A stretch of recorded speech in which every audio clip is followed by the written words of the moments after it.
During the height of the Cold War and a highly volatile period in the early 1960s, the US government, with successive administrations, initiated a series of covert operations aimed at destabilizing or assassinating the Cuban head of state through multiple and weird assassination attempts, such as the infamous exploding cigar, but with a majority of these methods revolving around poison, such as a poisoned milkshake and cigars, massive explosions, contaminated diving suits, infected with deadly fungus that would cause debilitating skin disease and potentially leading to death or amputation. But why did the United States want to kill Fidel Castro so desperately? Cuba, becoming increasingly aligned with the Soviet Union, declaring itself a Marxist-Lenin state, this placed a Soviet ally and self-proclaimed Soviet country just 90 miles from the US mainland, receiving military and economic and political assistance, being seen as a major strategic defeat and a source of significant anxiety, especially after the Cuban Missile Crisis of 1962. The US also fearing that Cuba's successful revolution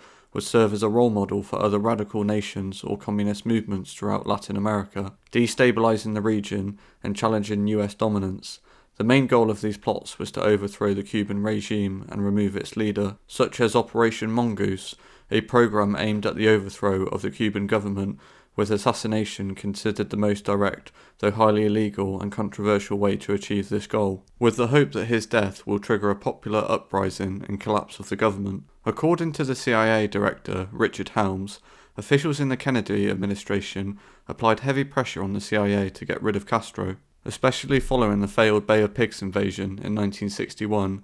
Initial plots drawn up in the early 1960s involved soliciting the help of American mafia figures. This was partially because mafia members who had run lucrative gambling and other enterprises in Cuba were eager for revenge and wanted Castro removed after their businesses were shut down and seized by the new government. The closest attempt on Castro's life was in 1960 with the lesser-known milkshake plot, one of the more bizarre attempts by the CIA to assassinate the Cuban leader, particularly notable because of his involvement of the American mafia. Castro, known for having a strong love of ice cream and milkshakes, it was planned to take place at the lunch counter of the Havana Libra Hotel, the former Havana Hilton, where Castro frequently enjoyed chocolate milkshake, with the plot consisting of recruiting American mafia leaders like Sam Giancana and Santo Traficante, bitter about the loss of their gambling revenue and casino operations in Havana after the revolution in 1959, for it had been shut down, and wanting revenge to carry favour with US officials, the CIA allegedly offered them a significant sum, reportedly as high as $150,000. A pill or capsule containing a lethal amount of botulinum toxin was the chosen poison. Who was the assassin? The mob recruited an enlisted waiter at the hotel to carry out the task. His name is generally not known to the public, and most declassified accounts through one source mention a Cuban exile named Orta. Why did the plan fail? The waiter put the poison capsule in the restaurant's kitchen freezer for safekeeping until the perfect moment, but resulting in the pill becoming frozen solid, and became stuck on the side of the freezer. When the waiter tried to pry it loose, it dropped and the brittle casing ripped open, spilling the toxin and rendering it unusable. According to Fabian Escalante, the former head of the Cuban state security, this botched milkshake plot was considered the closest the CIA ever got to assassinating Castro. Another chilling and bizarre attempt at killing Castro was turning his love of scuba diving against him by using a contaminated diving suit. The plot, which was planned in early 1963, was to use a covert biological attack to severely incapacitate or kill Castro without any direct trace of US involvement. The CIA knew that Castro was an avid and frequent scuba diver, often exploring the waters off of Cuba. Officials in the CIA's Technical Service Division planned to create a custom diving suit and breathing apparatus that was secretly contaminated, using Medora foot fungus to cause a severe infection that causes chronic debilitating skin disease and can also lead to amputation. The breathing apparatus was to be contaminated with tuberculosis bacteria.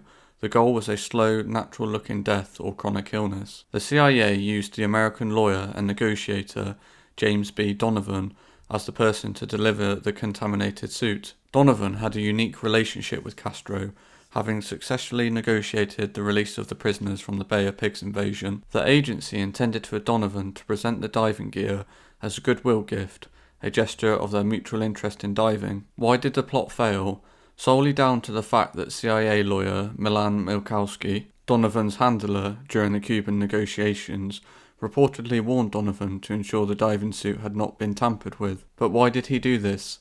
His position gave him visibility into various agency operations related to Cuba. He learned that a team of officers in the CIA cover operations division, specifically the execute action side, secretly devised a plan to have Donovan deliver the contaminated suit unknowingly. But this would compromise the broader US goal of the US government building trust with Castro, recognizable by his uniform and crucially ever-present Cuban cigar. The CIA sought to use his favourite habit as a tool for his demise. The idea was to slip a special cigar rigged with high-power explosives capable of killing him into his personal supply.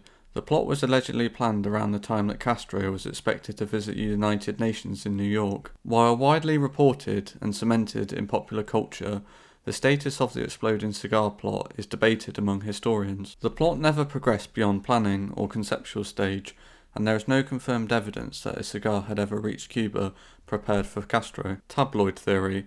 Some records and reports suggest the story may have been a myth or completely tabloid fodder, a compelling theory that the CIA may have intentionally floated the outlandish idea to distract from more serious though still highly unconventional assassination plots, such as the ice cream milkshake or the poison diving suit. While the exploding cigar remains an unconfirmed concept, the CIA did pursue other serious plots involving tobacco that are confirmed. The CIA did have a batch of Castro's favourite cigars laced with the same botulinum toxin that was planned for the diving suit. The plan was to deliver them with the expectation that simply putting the cigar in his mouth would have been fatal. This attempt, however, failed, as the toxin cigars were never successfully delivered to the Cuban leader. During this time, the CIA supported Cuban exiles, launching numerous small-scale attacks on Cuban infrastructure, aiming to damage the economy and sow discontent. Targets including sugar mills, railroads, power plants, and maritime shipping. Ironically, Castro eventually quit smoking in 1985, rendering any future cigar-related plots useless, and he died of natural causes, aged 90, on November 25th, 2016, attributed to a prolonged period of poor health. Thank you for watching.